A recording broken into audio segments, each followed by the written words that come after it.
எல்லோருக்கும் வணக்கம். இன்னைக்கு அனிதா புஷ்பவனம்குப்புசாமி யூடியூப் சேனலில் உங்களெல்லாம் சந்திக்கிறதுல ரொம்ப மகிழ்ச்சி. இன்றைக்கு இந்த பதிவில் மாம்பழம் கேசரி செய்ய போகிறோம். அல்வானாலே எல்லாருக்கும் ரொம்ப பிடிக்கும் இல்லையா? அதுலேயும் இப்போ மாம்பழம் சீசன். இந்த சீசனை பயன்படுத்திக்கிட்டு கொஞ்சம் வித்தியாசமாக செய்யலாமே அப்படின்னு பார்க்கும்போது இந்த மாம்பழம் கேசரி எனக்கு மனசில் தோணுச்சு. ரொம்ப சுவையாக இருக்கும். ஏற்கனவே நான் செஞ்சுருக்கேன். அதன் செய்முறை ரொம்ப எளிமையானது. சரி, இப்போது செய்யலாமா?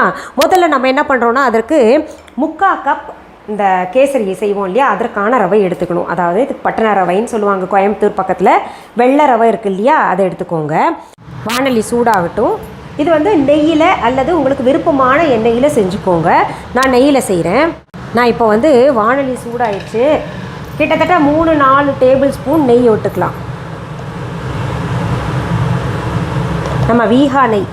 சரி, வீஹானா என்னன்னு கேட்டிங்கன்னா புதுசாக பார்க்குறாங்க. ஏன்னா டெய்லியுமே புதுதாக சப்ஸ்கிரைபர்ஸ் வர்றாங்க இல்லையா, அதனால் அவங்கெல்லாம் கேட்பாங்க.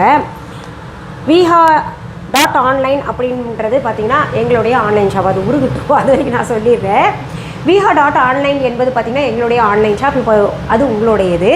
அது எங்கே போய் பார்க்கணுன்னா கூகுளுக்கு போங்க. www.vihaviha.online டெக்ஸ்ட் பண்ணுங்கள்.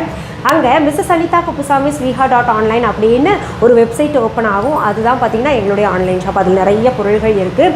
எங்கள் ஆன்லைன் ஷாப்பில் இருக்கக்கூடிய பொருள்கள், அதாவது வீஹா ஆன்லைன்றது பார்த்திங்கன்னா வேறு எந்த ஆன்லைன்லையாவது அந்த பெயரை பயன்படுத்தினாங்கன்னா அது எங்களுடையது கிடையாது.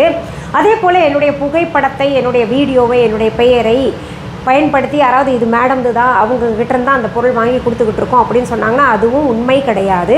உங்கள் நாட்டிலையோ உங்கள் ஊர்லேயோ எந்த கடையிலையும் எங்களுடைய பொருள்கள் விற்பனைக்கு நான் கொடுத்து வைக்கலை. ஏன்னா ஒரு சிலர் உங்கள் பேரை சொல்லி கொடுக்குறாங்களே, வாங்கலாமா வேண்டாமான்னு கேட்டுக்கிட்டு இருக்கீங்க. இன்னும் ஒரு சிலர்னா பார்த்திங்கன்னா நாங்கள் ஏமாந்துட்டோம் அப்படின்னு சொல்லிட்டு இருக்காங்க. ஏன்னா தரமற்ற பொருள்கள் கொடுத்துட்டு என் பேரை ரிப்பேர் பண்ணாங்கன்னா அதை நான் பார்த்துட்ருக்க முடியாது இல்லையா? அதுக்காக தான் இதை ஒவ்வொரு பதிவுலையும் நான் சொல்லிக்கிட்டு இருக்கேன்.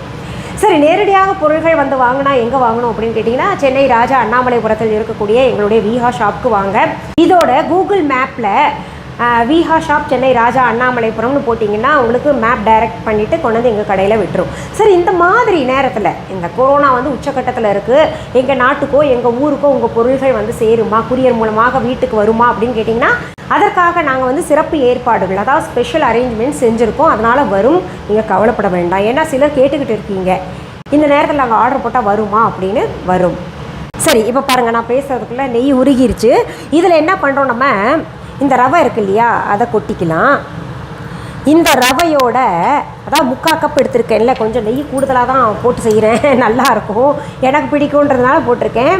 அப்புறம் இதில் பார்த்திங்கன்னா கிட்டத்தட்ட ஒரு 1-1.5 டேபிள் ஸ்பூன் போல் இது கேஷ்யூ நட் போட்டுக்கோங்க. முந்திரி பருப்பும் போட்டுக்கோங்க. போட்டு இது நல்லா பக்குவமாக சிம்மில் வச்சு வறுத்து எடுத்துக்கலாம்.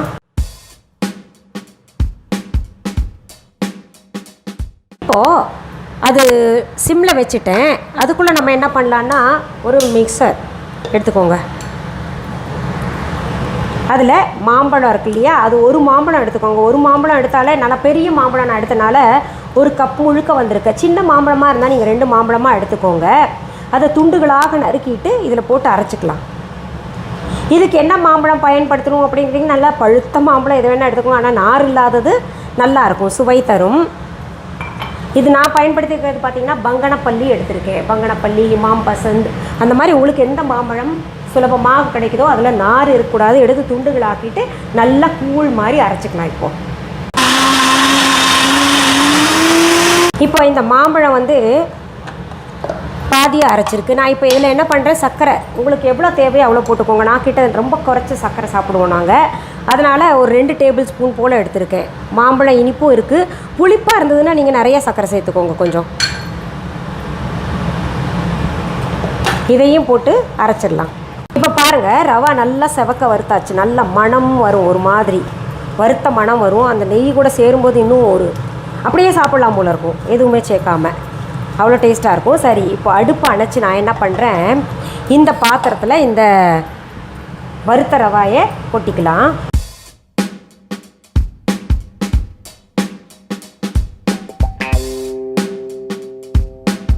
இப்போ நம்ம என்ன பண்ணலாம், ஒரு தாளிப்பு கரண்டி வச்சு அதில் கொஞ்சம் நெய் ஊற்றிட்டு அதில் இந்த கிஸ்மிஸ் இருக்கு இல்லையா, காஞ்ச திராட்சை, அதை கொஞ்சம் வதக்கி எடுத்துக்கலாம்.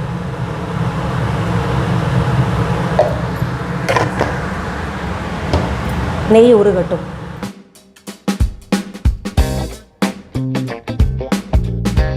இப்போ இந்த திராட்சை இருக்கு இல்லையா, அதையும் இதில் கொட்டிடுங்க. வறுத்த ரவையில் கொட்டிக்கணும். அடுத்தது என்ன பண்ணுறீங்க, இந்த அரைச்சி வச்சுருக்கோம் இல்லையா மாம்பழக்கூழ், இதையும் இதில் ஊற்றிக்கணும்.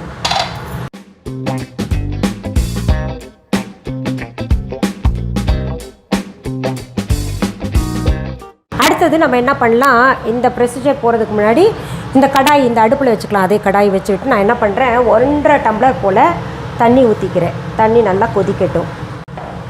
அளவு சொல்லிடுறேன். 3/4 கப்பு இது எடுத்துருக்கோம் இல்லையா ரவை, அதாவது 3/4 கப்பு இல்லாட்டி 3/4 டம்ளர் நீங்கள் ரவை எடுத்துக்கிட்டிங்கன்னா 1.5 டம்ளராக 2 பங்கு தண்ணி ஊற்றணும். நம்ம அந்த தண்ணியில் என்ன பண்ணலாம், இந்த குங்குமப்பூ போட்டுக்கலாம். நம்ம வீஹா குங்குமப்பூ தான் இது. கலரும் கொடுக்கும், அதே சமயத்தில் சுவையும் தரும். வீஹா குங்குமப்பூ, வீஹால் இருக்குது சுத்தமான குங்குமப்பூ, காஷ்மீர்லேருந்து வருது. இப்போ இதை என்ன பண்ணணுன்னா நம்ம நல்லா கலந்து விட்டுக்கணும். கட்டி பிடிக்காமல் கலந்து விட்டுக்கோங்க.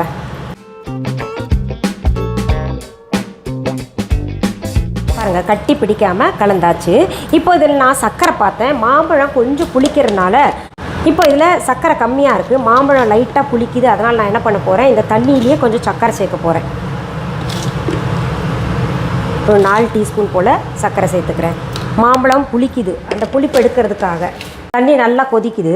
அடுப்பை சிம் பண்ணிவிட்டு நீங்கள் என்ன பண்ணுங்கள், இந்த ரவா மாம்பழம் மிக்சர் இருக்கு இல்லையா, அதை போட்டு கட்டி பிடிக்காமல் கலந்து விட்டுறணும்.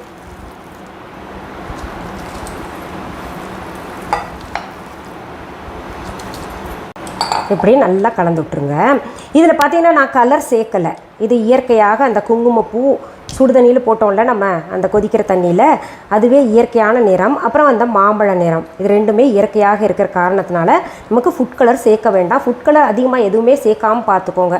ஏன்னா அது வந்து சிலருக்கு ஒத்துக்காமல் அலர்ஜியை ஏற்படுத்தும். இப்போ இதை கலந்துட்டு நம்ம லிட் போட்டு மூடி வச்சிடலாம். இப்போ மூடி போட்டு நான் மூடி வச்சிடுறேன். சிம்லேயே வச்சுருங்க.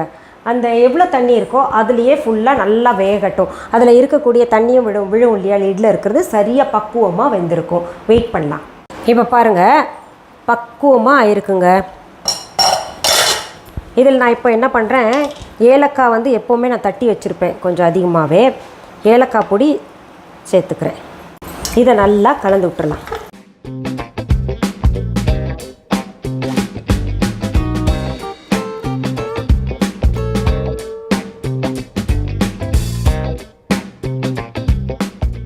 அடுத்தது இந்த கேசரியை நம்ம கொடுக்குறவங்களுக்கு டிஸ்பிளேல எப்படி கொடுக்கலாம், கொஞ்சம் அழகுபடுத்தி கொடுக்கணும் இல்லையா. இப்போது நம்ம கேசரி பண்ணியாச்சு, அழகாக டிஸ்பிளேவும் பண்ணிடலாம். இப்போ இதை கார்னிஷ் பண்ணி நம்ம கொடுக்கலாம். குங்குமப்பூ வந்து 4 ஸ்ட்ரீக்ஸ் சும்மா மேலே போட்டு விட்டுடலாம். பாருங்கள், பார்க்கவே என்ன அழகாக இருக்குல்ல.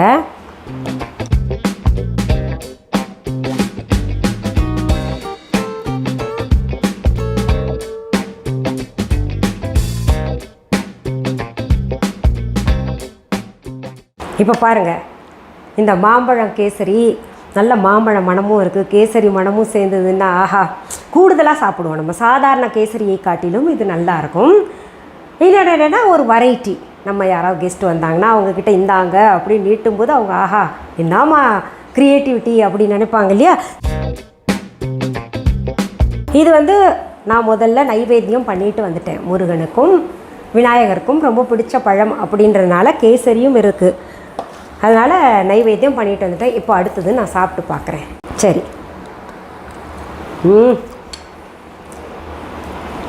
அதாவது நம்ம எசன்ஸ் சேர்க்குறத விட இது போல் இயற்கையாக பழங்கள் சேர்த்து செய்யும்போது அதனுடைய சுவையே தனி. அதனால் இதில் பார்த்திங்கன்னா மாம்பழம் டேஸ்ட்டும் வருது, அந்த கேசரியும் சேர்ந்து ரொம்ப நல்லா பிரமாதமாக நெய்யெல்லாம் சேர்ந்து. சரி, ரொம்ப டெம்ப்ட் பண்ண வேண்டாம் உங்களை. நீங்கள் செய்து சாப்பிட்டு பார்த்துட்டு கமெண்ட் பாக்ஸில் கமெண்ட் பண்ணுங்கள். மீண்டும் அடுத்த பதிவில் வேறு ஒரு நல்ல தலைப்போடு உங்களை எல்லாம் சீக்கிரத்தில் சந்திக்கிறேன். அது வரைக்கும் நன்றி, வணக்கம். அன்பான வாடிக்கையாளர்களே, உங்கள் விஹா ஸ்டோரில் பூஜை பொருட்கள், சிலைகள், ராசிக்கற்கள், வாஸ்து பொருட்கள், விதைகள், பாரம்பரிய அரிசி வகைகள், சிறுதானியங்கள், ஆர்கானிக் பொருட்கள், மூலிகை எண்ணெய், மளிகை பொருட்கள், மரச்செக்கு எண்ணெய், மரப்பொருட்கள், வெள்ளி ஆபரணங்கள், கிஃப்ட் ஆர்டிகல்ஸ், காட்டன் மற்றும் பட்டு புடவைகள், காட்டன் சுடிதார்கள், பட்டு பாவாடை, குழந்தைகளுக்கான விளையாட்டு பொருட்கள், ஹை குவாலிட்டி இமிடேஷன் நகைகள், வீட்டு உபயோக பொருட்கள், ஜூட் பேக்ஸ், ஹேண்ட்மேட் சோப்ஸ், அழகு சாதன பொருட்கள், சிறுதானிய பிஸ்கெட்டுகள், ஹோம் அப்ளையன்சஸ், இன்னும் பற்பல பொருட்கள் விற்பனைக்குள்ளது. விஹா ப்ராடக்ட்களை நீங்கள் வாங்க விரும்பினால் அது எங்களுடைய viha.online வெப்சைட் மற்றும் சென்னை ராஜா அண்ணாமலைபுரத்தில் உள்ள எங்கள் விஹா ஸ்டோரில் மட்டுமே கிடைக்கும் என்பதை தெரிவித்துக் கொள்கிறோம். வேறு எந்த ஆன்லைன் வெப்சைட்களிலும் விஹா ப்ராடக்ட்கள் விற்பனைக்கு கிடையாது என்பதை நீங்கள் கவனத்தில் கொள்ள வேண்டும். எங்கள் விஹா ஸ்டோரின் விலாசத்தை கண்டறிய கூகுள் மேப்ஸில் விஹா ஸ்டோர் என்று டைப் செய்தால் வழியை கண்டறியலாம். www.viha.online வெப்சைட்டிலும் விஹா ஸ்டோரின் அட்ரஸ் உள்ளது.